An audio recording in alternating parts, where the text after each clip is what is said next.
আহা, এই ছেলেরা তোমরা কি করছো আমি বুঝি না বাপ।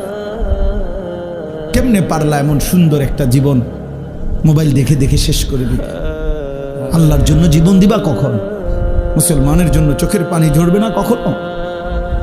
ফিলিস্তিনি মায়ের আহাজারি তুমি শুনবা না কোনোদিন? মজলুমানের আহাজারি পৌঁছবে না কোনোদিন তোমার কানে? এই জন্য ভাইয়া গুনাহ ছেড়ে দাও, তওবা করো বাপ। এই ঈদের দিন থেকে নিয়ে পর্যন্ত যারা গুনাহ এবং নাফরমানি আর অশ্লীলতার বেহায়াপনা, মোবাইলে হোক আর বাস্তবিকে হোক, যেমনেই হোক আল্লাহর নাফরমানিতে কাটাইলা, দয়া করে দোস্ত নিজের উপরে রহম করো, মাফ চাও, তওবা করো। ভুল হয়েছে, এটা ভুল হয়েছে, এটা ভুল করেছ, এটা উচিত হয় নাই। আল্লাহকে এভাবে নারাজ করিলে একদিন মৃত্যু হবেই, সেদিন কিন্তু কবরে কষ্ট